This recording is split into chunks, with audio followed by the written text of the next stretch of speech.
Savannah, I'm so sorry to hear about the loss of your husband. I know that this is a heartbreaking experience, but death is a part of life, and no one can escape it. I'm sure that he did the best he could. In fact, Jim's battle with cancer was a true inspiration to us all. Thanks for your condolences, Mom. Jim had been fighting cancer with incredible resilience for almost 3 years. We had our share of tears, but we also had so many happy memories. I'll cherish those memories forever. I'm still grieving, but I'm starting to feel stronger, Mom. It's a shame that you and Dad couldn't make it to my husband's funeral yesterday, though. Yes, and we're really, truly sorry about that. As we get older, our bodies start to show the wear and tear of time. Just yesterday, I had a minor heart attack which caused immense pain in my chest, and I couldn't even breathe. Your dad was worried about my health, so we decided to stay home so I could rest and he could keep an eye on me. I apologized for not being able to be there for you, Mom. I hope you understand that I've been preoccupied with my husband's funeral. You know, it took time with the arrangements and stuff. Anyways, do you feel better? Oh, yes. I took some rest and now I'm feeling much better. But Savannah, where will you be staying now? I heard that you sold all of your valuables and even your house to take care of your husband's treatment costs, huh? About that, I know this is a big ask, but I'm wondering if you would be willing to let me stay at your place for a while? I'm completely broke and I'm really struggling to make ends meet. I promise that I'll work as hard as I can to get back on my feet. I'll also start saving money to rent my own place as soon as possible. Well, we'd be glad to help you out, but I have received word that you are in a state of financial distress as a result of your association with loan sharks. Is that correct? Yes, Mom, I'm also dealing with those people. Honestly, my husband's medical expenses were too expensive for me to handle. I went to the bank, but they didn't agree to lend us any money due to my bad credit score. I really had no other choice but to borrow from loan sharks. Honestly, I can't believe that you're stupid enough to get a loan from those gangsters. I know that they've been to your house and workplace several times demanding payment, and they even beat you up a few times. Is that right? How did you find out about that? Well, if you already know, then I have no reason to hide it anymore. It's true what you just said. They began by threatening me, but their aggression escalated over time, culminating in violence. I'm sorry I didn't tell you sooner, but I didn't want to worry you or anyone in the family. Have you lost your mind, Savannah? Seriously, if I let you stay in my house, those racketeers would show up every day and cause us a lot of trouble. How will me, your father, and your brother live in peace, knowing that there are criminals who could potentially harm us? What kind of person are you? Putting your own family at risk like that. Please, Mom, just hear me out, okay? I know loan sharks are dangerous, but I'm doing everything I can to pay them back. This is a difficult time for me, but I promise it's not forever. I'll work tirelessly to pay off my loan. I'm so close to being debt-free. Then everything will be solved. Close to being debt-free? Don't make me laugh. You think I'm stupid enough to believe that? How are you going to clear your debt with the nickels and dimes you earn every month? Your monthly salary isn't even enough to cover your basic necessities, let alone paying your debt. Save your breath. Don't even bother trying to convince me to let you in my house. Please believe in me, Mom. I'm working 2 jobs and I'm cutting back on all my expenses. It'll be a matter of time until our family ends up broke because of your stupid debt. Look, I know for a fact that if I ever let you set foot in my house, you're gonna come crawling to me, begging for help with your financial issues. Or even worse, you're probably gonna rip off all of me and your dad's money. Mom, I know you're angry with me, but I'm begging you to have some sympathy for Joey. She's your granddaughter and she's only 6 years old. If we don't have a place to live, we'll be on the streets. Can you imagine your only granddaughter living on the streets? Stop whining and complaining. I'm not falling for your trap by mentioning Joey. You think you're so important because you gave birth to Joey? Well, guess what? She's not my only granddaughter. I also have your brother, Max. And when he gets married, he'll give me even more beautiful grandchildren. Okay, fine. I can understand that I'm not welcome in your house. But I'm only asking you for one favor. Can you please let Joey stay with you guys? Considering my current situation, I'm afraid I won't be able to provide my beloved daughter with enough love, care, and a good environment for her to develop both physically and mentally.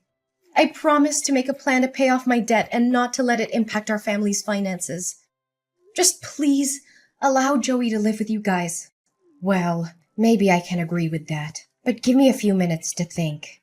Wait, I just thought of something. The moneylenders also know about your daughter, don't they? Well, yeah. Why do you ask that question?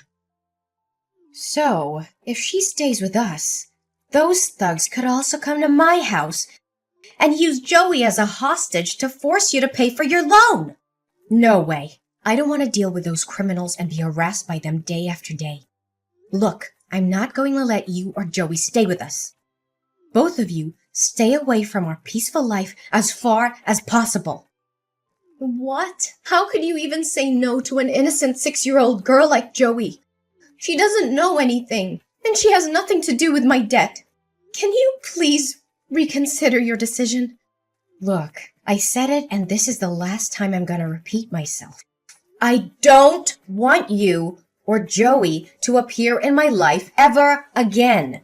So why don't you take matters in your own hands? Don't be a parasite and live upon your own parents like that. Mom, but... I officially announce that you and I are no longer mother and daughter. Next time when you see the moneylenders, tell that to their face so they won't disturb me or your dad. You've been a burden to us since you were born. And now you have the audacity to ask us for help? If I knew one day this would happen, I would have cut ties with you long ago. Savannah, are you there? We're in big trouble. Can you help us out? Mom, what's the matter? I thought you already cast me out and deleted my phone number. Anyways, make it quick, 'cause I'm in the middle of my work, so I won't be able to talk to you for long. Who do you think you are to talk to your own mom with that attitude? Look, you need to help your brother because he's in hot water. You mean Max? What happened to him? Your brother's gambling addiction got him into big financial trouble. Now he got into debt because he was gambling away all of his money. He even mortgaged our house for a loan despite not affording the monthly payments. We're in a really bad position right now. If we don't do anything about it, there's a high chance we'll lose our house. Goodness, why am I not even surprised? You already know that Max is addicted to gambling a long time ago, but you never did anything to stop him. When I warned you about the consequences, you told me to shut up. Mind my own business and that he was just gambling for fun. Honestly, Max being in debt is the outcome that you could have easily avoided, but you chose not to. I know, Savannah, and I regret not having taken any action. But what's the point of crying over spilled milk? The most pressing matter at hand is to find a solution to the current predicament. Would you agree, my dear? You know what they say, blood is thicker than water. We're family, right? So there's no reason for you not to lend us a helping hand in this difficult time. So, after all the things you did to me, including faking being sick so you could avoid attending my husband's funeral and refusing to help me and my daughter, suddenly we become family again? Please, spare me the act. I've already seen past your mask. What? How did you find out about that? I can already see the wheels turning in your head, wondering how I found out about your malingering. Well, I came all the way to your house and I asked the neighbors myself. Unsurprisingly, they told me that you were strutting around the house like a spoiled hen as usual. I could easily guess your true intention of not going to my husband's funeral. Either you wanted to avoid getting yourself into trouble with the loan sharks, or you were just too afraid that I would ask you for help. Oh, Savannah, please don't misunderstand me like that. I didn't attend the funeral because I wanted to keep you safe. I couldn't bear to tell you in person that I wanted to cut ties with you. I knew it would have come as a big shock to you, and I didn't want to add to your pain.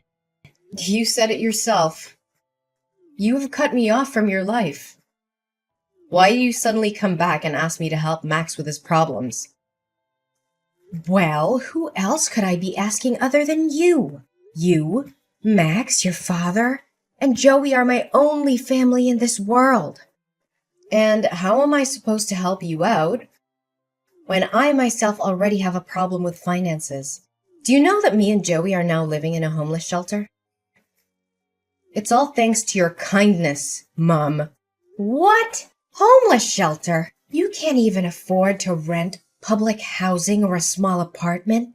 I thought you would have changed by now. Gosh, 1 year has passed and you're still dirt poor like the last time I saw you. If I knew that you're still living like a rat like this, I wouldn't bother wasting my time talking to you. Just get out of my life. I don't want anything to do with you anymore. Yeah, thanks, Mom. I really appreciate it. And I would also be more thankful if you don't suddenly appear in my life just to talk down to me like this. Just delete my number, whatever. Yeah, I'll delete your number even if you didn't tell me to. Gosh, if anyone finds out that I have a homeless daughter like you, I'd be so embarrassed that I could sink through the floor. Hey, Savannah, can you explain something to me? You again? I thought you already removed my number from your phone. What's the problem this time? Look, I know this sounds crazy, but Max told me he saw you getting out of a fancy car in a stunning dress. He said he was sure it was you because he recognized your birthmark on your shoulder. I don't know what to think. Maybe he was daydreaming, or maybe he mistook you for someone else. Well, he wasn't wrong. It was me. And I also saw Max searching garbage for food or something to sell. What happened to you guys? Where are you living now? Our living situation doesn't have anything to do with you. But you! There's no way an impoverished girl with a large debt like you can have an expensive car and luxury clothes like that. It just doesn't add up. How on earth could it happen? I know, this must be a joke. You may be able to fool Max, but I'm not easily misled. Well, suit yourself.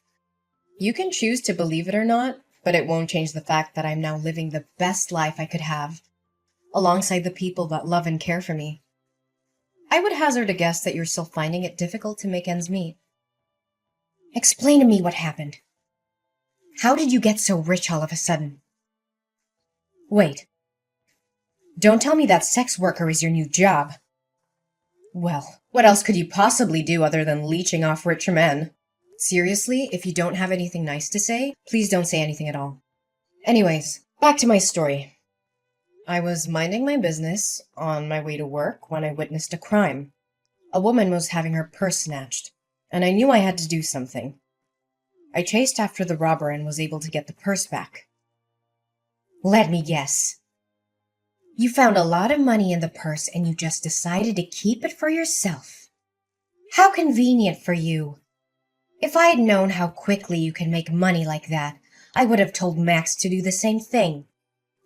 Could you stop interrupting me like that?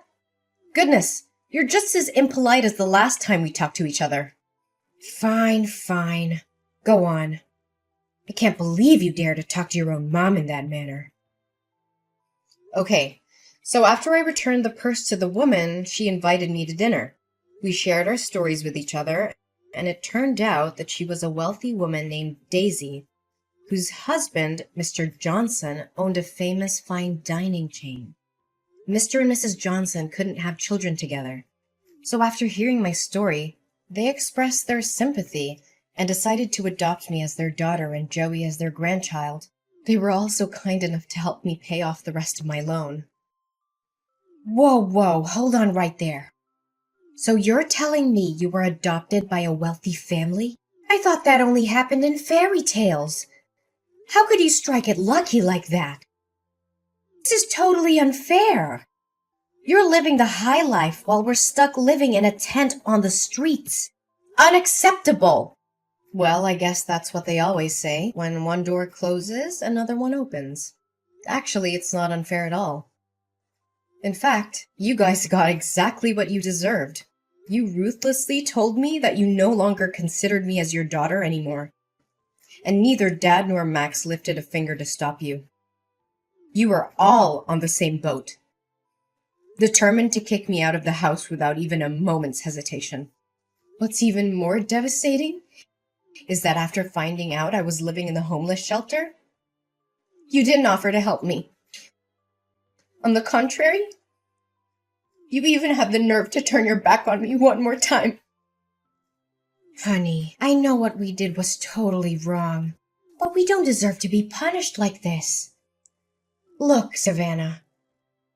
Savannah, Mrs. Johnson seems like a kind woman who would be compassionate to what we're going through at the moment.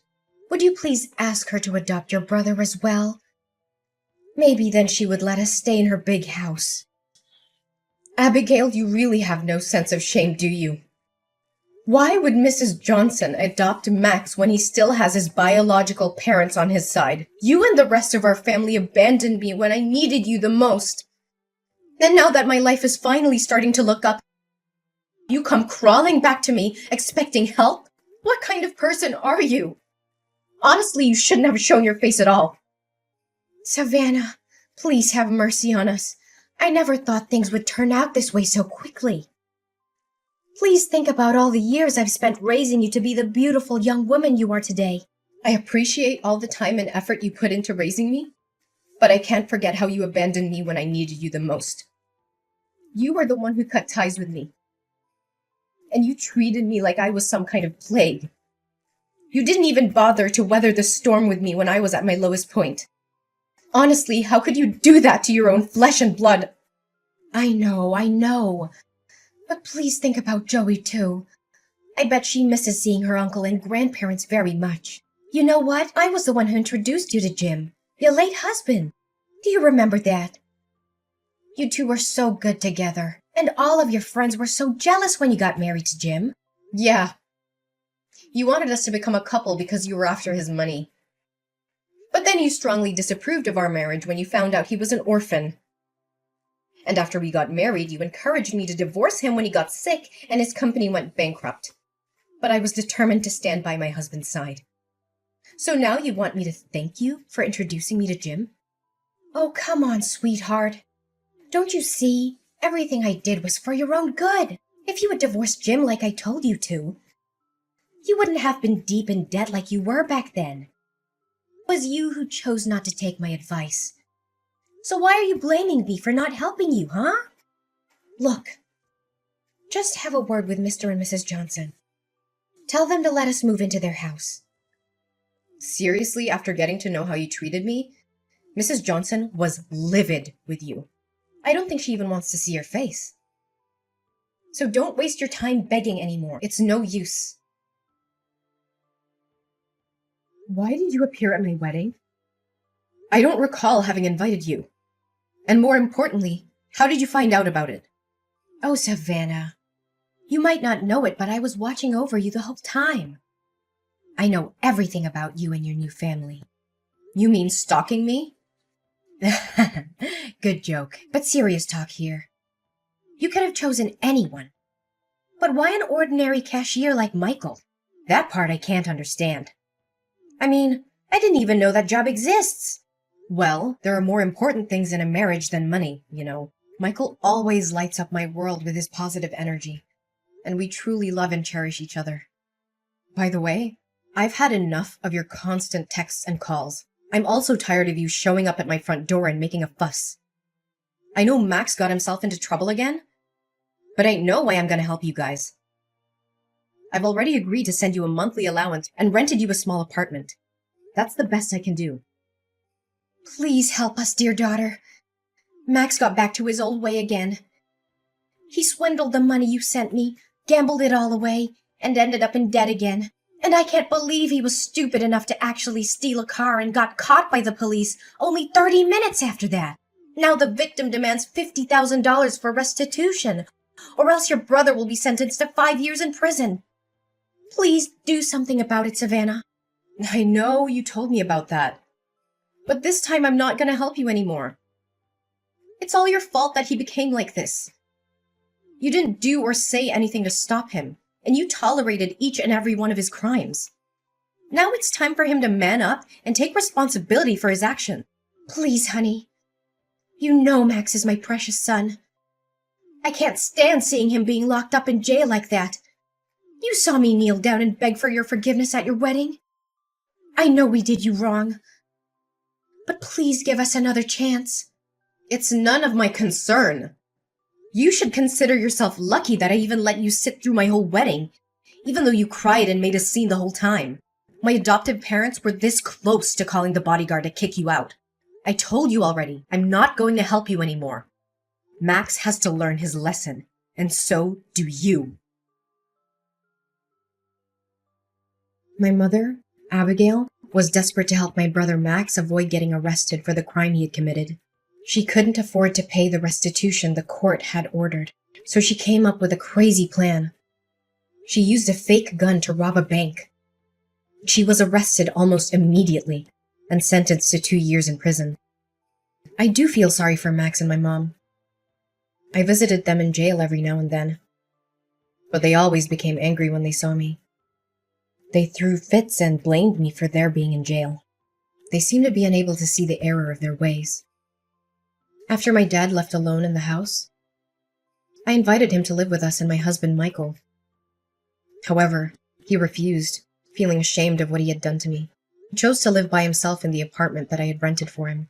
I hope that in the future, I'll be able to convince him to move in with us. After all, we are still a family. Looking back at everything I went through, I am so grateful for my life.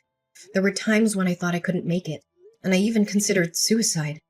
But I found the courage to overcome tremendous challenges in life. I hope that my story can inspire others who are still fighting their own battle. No matter how difficult things may seem, it's important to never give up. There is always hope, and you are not alone.